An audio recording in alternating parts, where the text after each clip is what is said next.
Hello मेरे प्यारे student, आज के इस नए वीडियो में आपका स्वागत है। आज मैं आप लोगों को बताने वाला हूं जो बोर्ड एग्जाम में संस्कृत पद्यांश पूछता है, संस्कृत पद्यांश को कैसे हल किया जाता है, हिंदी में संस्कृत पद्यांश को हल करने का सही तरीका क्या है, उसी को आज के इस वीडियो में बताने वाला हूं। आपके सामने लिख कर बताऊंगा कि कैसे आपको संस्कृत पद्यांश को हल करना है। आपको यूट्यूब पर बहुत से वीडियो देखने को मिल जाएंगे, लेकिन आपको कोई भी सही तरीका नहीं बताया है, लेकिन मैं आपको लिखकर एकदम सही तरीका बताऊंगा। संस्कृत गद्यांश को स्टूडेंट लिख तो देते हैं, लेकिन लिखने का सही तरीका नहीं पता होता है, जिससे उनको 2 अंक या 3 अंक या 4 अंक यानी कि पूरे नंबर नहीं मिलते हैं। एक टॉपर स्टूडेंट कैसे संस्कृत पद्यांश को लिखता है, मैं आपको लिखकर लाइव प्रूफ के साथ बताने वाला हूँ। तो यहाँ आप देख सकते हैं कि पेपर में आपको संस्कृत पद्यांश से आपके पेपर में 2 पद्यांश दिया रहता है, जिसे आपको एक करना रहता है।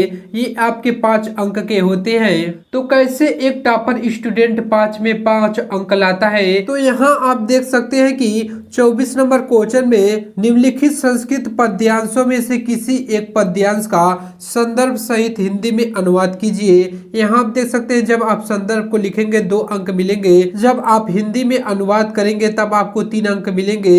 यानी कि आपको संदर्भ और हिंदी में अनुवाद पूरा करेंगे तभी आपको पूरे 5 अंक मिलेंगे। यहाँ पर आपको क और ख 2 पद्यांश दिया रहेगा अथवा करके इसमें से आपको एक ही करना रहेगा। तो मैं आपको बोर्ड एग्जाम की कॉपी में आपको लिखकर बताऊंगा। सबसे पहले आपको एक नीली काली पेन और एक स्केल लेकर जाएंगे। इसके अलावा आप किसी भी कलर के पेन का यूज नहीं करेंगे, हरा लाल पेन का यूज नहीं करेंगे और ना ही आप जेल पेन का यूज करेंगे। सबसे पहले आप बोर्ड एग्जाम की कॉपी में काली पेन से यहाँ पर आप सबसे पहले लिखेंगे प्रश्नोत्तर संख्या, लिखेंगे प्रश्नोत्तर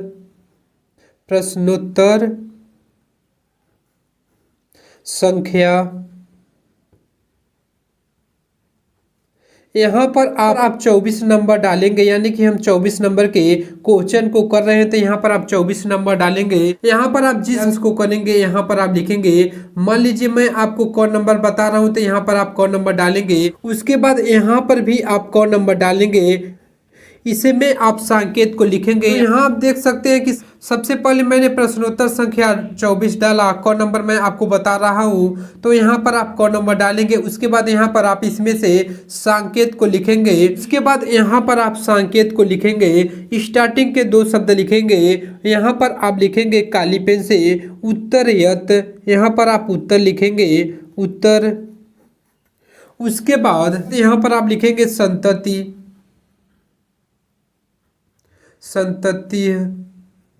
उसके बाद आप एक स्केल को लेंगे, इसे आप बीच में रखेंगे।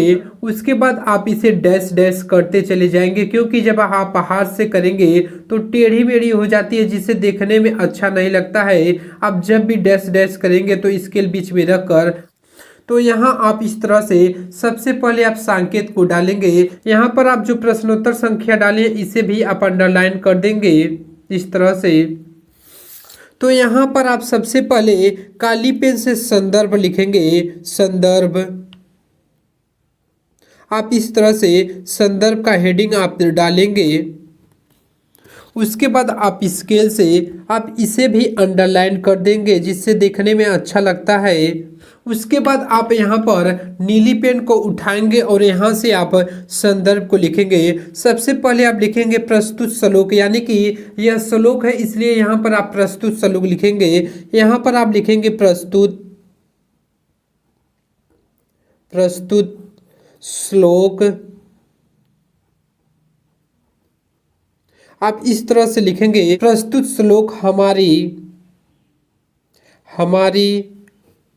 पाठ्य पुस्तक।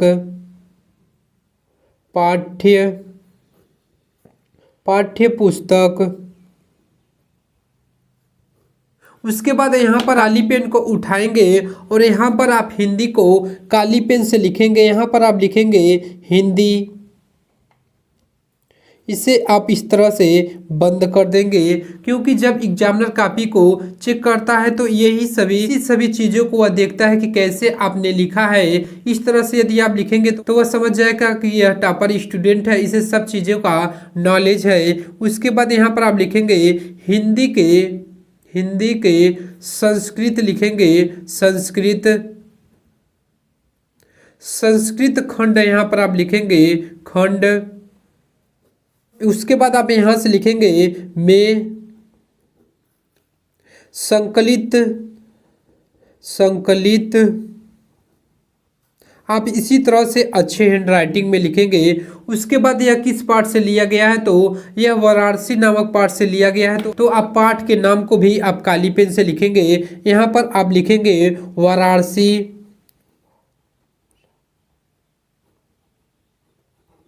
इस तरह से आप इसे भी आप बंद कर देंगे। उसके बाद आप यहाँ पर नीली पेन उठाएंगे, फिर इसके बाद लिखेंगे वाराणसी नामक पाठ से लिया गया है।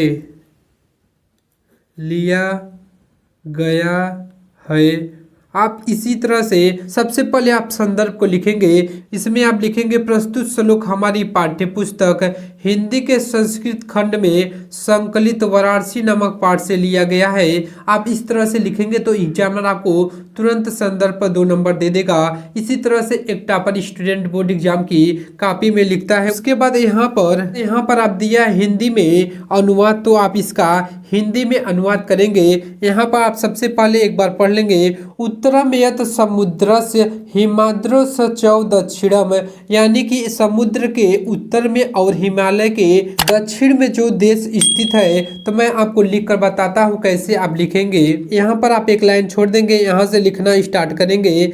यहाँ पर आप लिखेंगे हिंदी में, यहाँ पर हिंदी लिखेंगे हिंदी अनुवाद। आप इस तरह से इसे भी आप स्केल से आप इसे भी अंडरलाइन कर देंगे। उसके बाद आप नीली पेन से यहाँ से लिखना स्टार्ट करेंगे। आप यहाँ से नहीं लिखेंगे, इसमें आप लिखेंगे समुद्र के उत्तर में आप इसी तरह से लिखेंगे और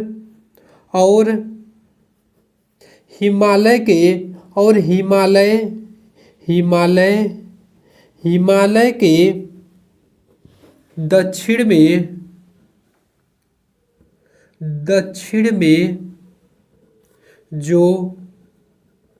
जो देश स्थित है। यहाँ तक हो गया। उसके बाद यहाँ पर वर्ष तद भारत नाम भारती यत्र संतत, तो आप आगे इसमें लिखेंगे वह। आप इसी तरह से जो श्लोक दिया रहेगा उसका आप अर्थ निकालते हुए अच्छे से लिखते हुए चले जाएंगे। वह भारत वर्ष है। जो मैं आपको संस्कृत पद्यांश से बता रहा हूँ यह वेरी इंपॉर्टेंट है। यह हर साल बोर्ड एग्जाम में पूछा जाता है, इसलिए आप इस श्लोक को अच्छे से तैयार कर लेंगे। उसके बाद इसमें आप लिखेंगे जिसकी संतान भारतवासी है।